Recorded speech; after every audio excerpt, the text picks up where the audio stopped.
అందరికీ నమస్తే అండి. ఈ 2-3 రోజుల నుంచి కూడా దేశవ్యాప్తంగా అంటే నేషనల్ మీడియాలో బాగా పబ్లిష్ అవుతున్న ఒక వార్త పీఓకేలో అంటే పాక్ ఆక్యుపైడ్ కాశ్మీర్లో పాకిస్తాన్ మీద అక్కడ ప్రజలు తిరుగుబాటు చేశారనే వార్త.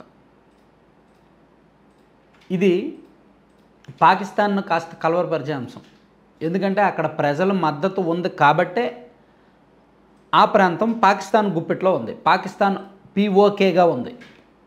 అక్కడ ప్రజల్లో తిరుగుబాటు మొదలైతే అక్కడ ప్రజలు కనుక పాకిస్తాన్కు మద్దతు ఇవ్వకపోతే మేము పాకిస్తాన్లో ఉండం అని చెప్తే ఆ ప్రజా మద్దతుతో ప్రజాభిప్రాయంతో ఇండియా పీఓకేను స్వాధీనం చేసుకోగలదు. స్వాతంత్రం వచ్చినప్పటి నుంచి కూడా పీఓకే విషయంలో 3 సార్లు యుద్ధాలు జరిగినప్పటికీ భారత్ వెనకడుగు వేసింది. దానికి కారణం ఏంటంటే అక్కడ ప్రజాభిప్రాయం ఎక్కువగా పాకిస్తాన్కు అనుకూలంగా ఉండడం, పాకిస్తాన్ వైపే వాళ్ళు మద్దతు పలకడం, ప్లస్ అక్కడ పాకిస్తాన్ పూర్తి స్థాయిలో వాళ్ళ కంట్రోల్లోకి తెచ్చేసుకొని వాళ్ళు ఉన్నారన్నమాట. అయితే ఇప్పుడు ఇన్నాళ్ళ తర్వాత ఈ 78-79 ఏళ్ళ తర్వాత ఫస్ట్ టైం అక్కడ ఆ ప్రజల్లో పాకిస్తాన్ దేశం మీద తిరుగుబాటు మొదలైంది. నిరసనలు జరుగుతున్నాయి, ఆందోళనలు జరుగుతున్నాయి, ర్యాలీలు జరుగుతున్నాయి. దానికి ప్రధానంగా కొన్ని కారణాలు ఏంటంటే ఆర్థిక కష్టాలు ప్లస్ అవినీతి బాగా పెరిగింది అక్కడ. సాధారణంగానే పాకిస్తాన్లో పేదరికం ఎక్కువ, ఆర్థిక కష్టాలు ఎక్కువ, ప్లస్ అవినీతి కూడా ఎక్కువ. ఇక్కడ నిత్యావసరాల ధరలు, ముఖ్యంగా గోధుమ పిండి లాంటి వస్తువులు పాకిస్తాన్ ప్రభుత్వం సబ్సిడీలో ఇచ్చేది ఈ మధ్య సబ్సిడీలు తగ్గించేసింది. దానివలన అక్కడ పేదలకు కడుపు నిండా ఆహారం అందట్లేదు. సో ప్రభుత్వం మమ్మల్ని ఆదుకోవట్లేదు, మమ్మల్ని పట్టించుకోవట్లేదు అనే ధోరణిలోకి వాళ్ళు వెళ్ళిపోయారు. దాంతోపాటు నిరుద్యోగం ఎక్కువగా ఉంది. అక్కడ మొత్తం మీద సుమారుగా 45 లక్షల నుంచి 55 లక్షల మంది వరకు జనం ఉంటారు. నిరుద్యోగ సమస్య బాగా ఉందన్నమాట. అలాగే తీవ్రమైన ద్రవ్యోల్బణం ఉంది. దాంతోపాటు అక్కడ వనరులు, సహజసిద్ధంగా వచ్చిన వనరులు ఎక్కువ. ఆ వనరుల దోపిడీ జరుగుతోంది. పాకిస్తాన్ ఏం చేస్తోందంటే అక్కడ వనరులను ఇతర దేశాలకు తాకట్టు పెడుతోంది లేదా అమ్మేసి డబ్బులు తెచ్చుకుంటోంది. ఉదాహరణకు మంగ్లా డ్యామ్ అండ్ నీలం జీలా ప్రాజెక్టులు ఉన్నాయి.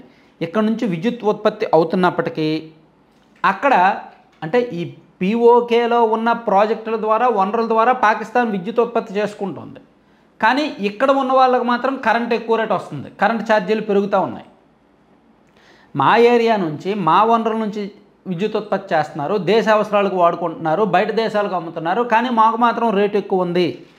సో సహజ వనరుల యాజమాన్యం, వాటి నుంచి వచ్చే ప్రయోజనాలు పాకిస్తాన్ తీసుకుంటోంది, మా వరకు రానియట్లేదు అనే ఆందోళన ఒకటి ఉంది. అలాగే ప్రాథమిక హక్కులైన ఆరోగ్యం, విద్య, మౌలిక సదుపాయాలు వీటన్నింటి మీద కూడా అక్కడ సరైన పర్యవేక్షణ లేదు.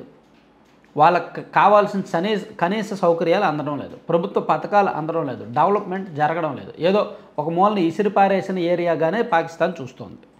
అలాగే దశాబ్దాలుగా విపరీతమైన కరప్షన్ అండ్ రాజకీయ అణచివేత ఉంది. ఈ ప్రాంతం నుంచి ఎవరో రాజకీయ నాయకులుగా ఎదగనీయట్లేదు, ఉద్యమాలు జరగనీయట్లేదు, ఒక మోనోపాలిజం వ్యవస్థ నడిపిస్తోందన్నమాట. సో వాళ్ళని అవసరానికి వాడుకుంటున్నారు తప్ప దశాబ్దాలుగా విపరీతమైన కరప్షన్ జరుగుతోంది. ఇదంతా కూడా చూసి ఓపిక పట్టి చివరికి ఇప్పుడు తిరుగుబాటు మొదలైంది.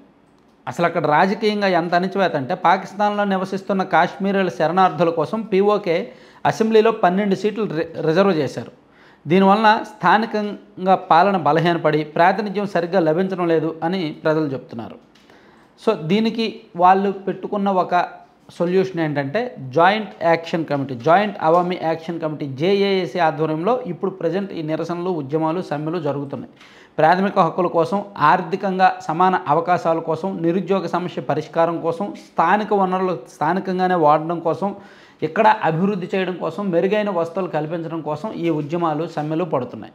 అయితే వీళ్ళు పాకిస్తాన్ ప్రభుత్వానికి వ్యతిరేకంగా చేస్తున్నారే తప్ప దేశానికి వ్యతిరేకంగా చేయట్లా. ఇది ఒక చిన్న ఇంపార్టెంట్ పాయింట్. ఆ దేశానికి వ్యతిరేకంగా చేస్తే వాళ్ళకి ఆ పీఓకేలో ఉండడం ఇష్టం లేదు, వాళ్ళకి ఇండియాలో కలవడమే ఇష్టం అని అనొచ్చు. కానీ వాళ్ళు దేశానికి వ్యతిరేకంగా చేయట్లా, ప్రభుత్వానికి వ్యతిరేకంగా, అక్కడ వ్యవస్థకు వ్యతిరేకంగా మాత్రమే ఫైట్ చేస్తున్నారు. సో అందుకే ఈ పాకిస్తాన్లో అంటే పీఓకేలో వస్తున్న ఈ తిరుగుబాటును భారత్ చాలా జాగ్రత్తగా గమనిస్తోంది. ఎందుకంటే ఆపరేషన్ సింధూర్ జరిగి ఎన్నాళ్ళైంది? గట్టిగా 4 నెలలు అయింది. సో మళ్ళీ కాసు కూర్చుంది. ఇండియా రెడీగా ఉంది. ఎనీ టైం పీఓకేని మేము ఆక్యుపై చేసుకుంటాం, మన భూభాగంలోకి తెచ్చేస్తాం, మనం స్వాధీనం చేసుకుంటామని రాజ్నాథ్ సింగ్ గారు పదే చెప్తూనే ఉన్నారు. ఈవెన్ ప్రధానమంత్రి నరేంద్ర మోదీ గారు కూడా ఆ జూన్ జూలైలో చేసిన ప్రకటనలో చెప్తూనే ఉన్నారు. దానికి తగ్గట్టు ఇప్పుడు పీఓకేలో తిరుగుబాటు రావడం, అక్కడ ప్రజలు స్వచ్ఛందంగా పాకిస్తాన్ ప్రభుత్వం మీద తిరుగుబాటు చేయడం, రోడ్డు ఎక్కడం ఇవన్నీ జరుగుతుండటంతో సో ఈ అవకాశాన్ని ఏమైనా ఇండియా వాడుకుంటుందా అనే అంశాన్ని కొంతమంది చెప్తున్నారు. కాకపోతే ఇప్పటికిప్పుడు పాకిస్తాన్కి వచ్చిన నష్టమేమీ లేదు. ఎందుకంటే పీఓకేలో వచ్చింది దేశం మీద తిరుగుబాటు కాదు అనేది గుర్తుపెట్టుకోవాలి, కేవలం ప్రభుత్వం మీద మాత్రమే. Thank you.